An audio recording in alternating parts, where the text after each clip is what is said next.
Lumière. Lumière. Lumière. Lumière. Lumière. Lumière. Lumière. Lumière. Lumière sur le futur des biocarburants avec Jérémy Bourgalet, chargé de recherche CNRS au laboratoire Réaction et Génie des procédés à Nancy.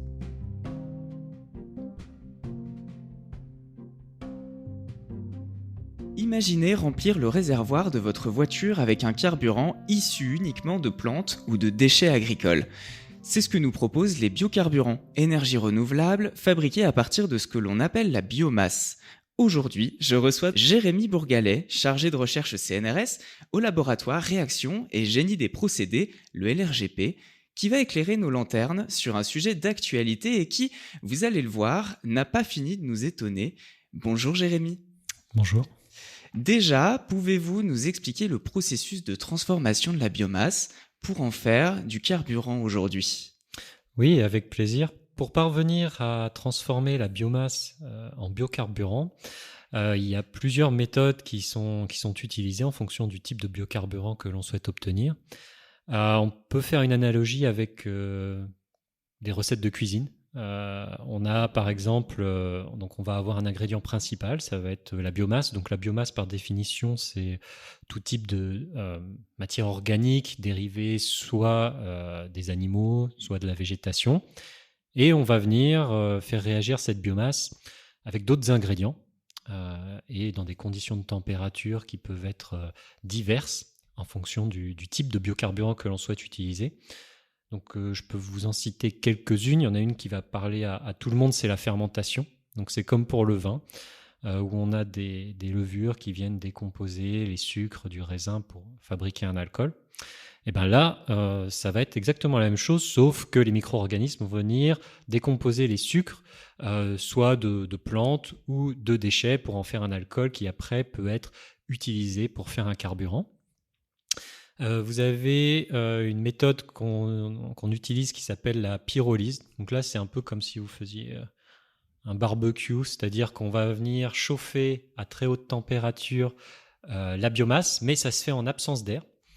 Et donc à partir de là, on va obtenir un liquide assez épais, comme une huile, qui là aussi peut être utilisé comme carburant.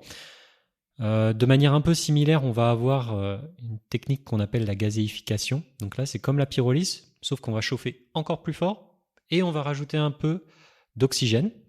Et là, en fait, ce qui se passe, c'est que votre biomasse qui est normalement solide va se transformer en gaz. Et il y a une autre technique aussi qui est assez connue, c'est la transtérification, où là, on va venir mélanger donc, la biomasse qui aura déjà été pré-traitée et transformée déjà en liquide, qui sera sous forme liquide. On va la mélanger avec un alcool pour on va obtenir un autre liquide, d'accord ? Donc mélanger deux liquides pour en obtenir un autre. Et là, pareil, ce liquide peut être après valorisé comme carburant. L'ensemble de ces méthodes nous donne des produits qui restent intermédiaires.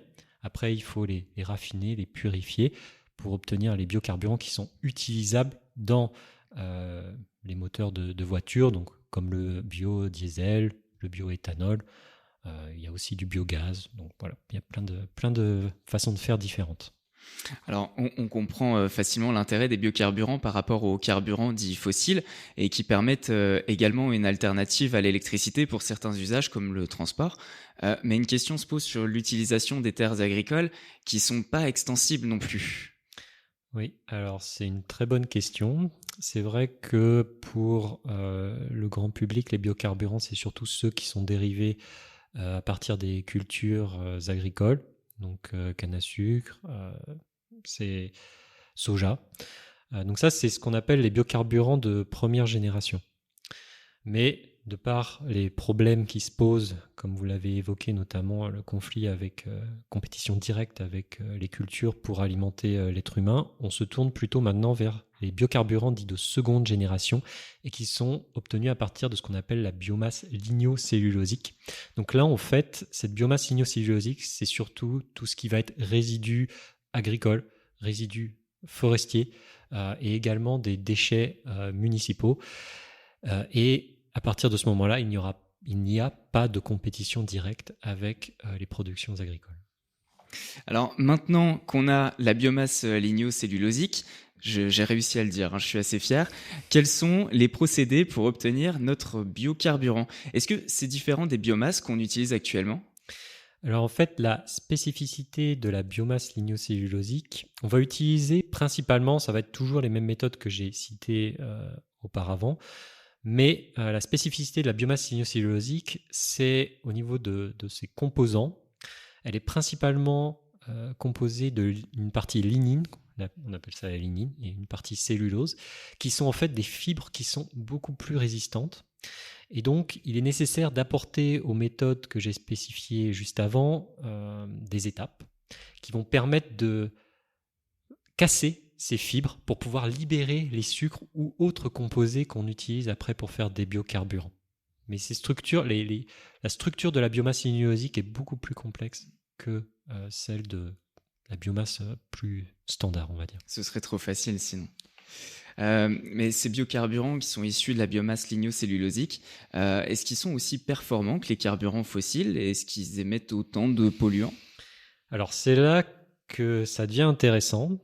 Alors ce qu'il faut savoir, c'est que dans la biomasse lignocellulosique, il y a énormément d'atomes d'oxygène et que ça fait que la densité énergétique est bien moins importante que dans les carburants qui proviennent de sources fossiles qui, eux, sont composés d'atomes d'hydrogène et de carbone.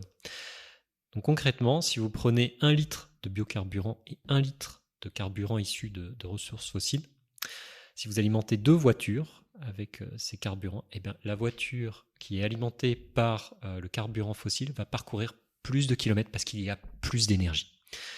Maintenant, les biocarburants restent une alternative très intéressante parce que la densité énergétique est beaucoup plus importante que pour d'autres vecteurs énergétiques alternatifs qu'on connaît comme l'hydrogène ou les batteries. Et d'un point de vue des émissions, ils ont, c'est vrai, un réel potentiel sur le dioxyde de carbone. Maintenant, il y a encore des interrogations sur les émissions d'autres polluants, et notamment des polluants oxygénés de par la teneur en atomes d'oxygène dont j'ai parlé juste avant. On ne sait pas en quelle quantité, parce que la biomasse est vraiment composée d'une diversité de molécules qui est beaucoup plus importante que les carburants fossiles. Et donc on ne sait pas exactement quelle peut être la nature de ces molécules qui peuvent être émises lorsqu'on brûle la biomasse. On ne sait pas non plus dans quelle quantité. Vous pouvez avoir formation d'aldéhydes notamment qui sont très nocifs pour la santé de l'être humain. Et c'est justement sur cet aspect-là qu'on travaille au laboratoire de Nancy au LRGP. Alors tout ça, oui, justement, c'est des analyses que vous faites au laboratoire. Alors au labo, comment ça se passe exactement? Quelles sont les méthodes que vous avez l'habitude d'utiliser et puis quels outils? Racontez-nous. Alors nous, ce qu'on fait en laboratoire, justement, c'est qu'on va prendre individuellement toutes les molécules qui peuvent être dérivées à partir de la biomasse. On va venir les prendre une par une et on va les faire réagir avec l'oxygène à très haute température dans des réacteurs en phase gazeuse. Donc là, c'est un peu comme si on avait des casseroles, comme en cuisine. On met tout ça dedans. Et puis, on va venir identifier, quantifier les produits qui sont formés dans ces réacteurs. On va également venir mesurer certaines propriétés de conversion des molécules qui sont présentées comme des biocarburants. Et donc pour cela, on va avoir recours à divers outils analytiques. Et notamment, parfois, on peut aller utiliser ce qu'on appelle des accélérateurs de particules, notamment en région parisienne. C'est là où on va souvent. On va utiliser ce qu'on appelle des synchrotrons, enfin un synchrotron en l'occurrence. Et en fait, l'intérêt, c'est que les particules qui sont accélérées vont venir générer une lumière et l'interaction de cette lumière avec nos molécules, en fait, nous renseigne sur leur nature. Alors, comment les résultats de vos recherches pourront-ils être utilisés pour améliorer davantage les processus de production des biocarburants et du coup la rentabilité ou le rendement de ces biocarburants? Alors, nos données expérimentales nous permettent de comprendre quelles sont les réactions chimiques qui sont mises en jeu lorsque l'on brûle ces biocarburants potentiels. Et donc, on développe des modèles chimiques prédictifs et qui vont nous permettre de faire des simulations sur les émissions de polluants, les propriétés de la combustion de ces biocarburants dans des conditions réelles d'application industrielle. Et par la suite, ces modèles sont utilisés par les industriels pour pouvoir améliorer ou orienter leur procédés industriels, ou lorsqu'on s'intéresse également, par exemple, au développement de nouveaux moteurs thermiques, souvent, il y a un couplage qui est fait entre la chimie et aussi la dynamique, la physique des fluides. Et donc, ils se servent de nos modèles pour pouvoir, eh bien, si on design un nouveau moteur, par exemple, ils font des simulations, ils regardent comment se fait le mélange du carburant dans le moteur. Ils vont du coup regarder, grâce à nos modèles chimiques, quelle quantité de polluants va pouvoir être émis en sortie de ce moteur. Est-ce que ça va être mieux ou moins bien qu'avec un ancien design?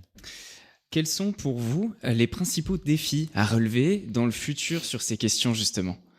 Alors, au niveau des biocarburants, le problème vient du fait qu'ils ne sont pas suffisamment utilisés pour l'instant.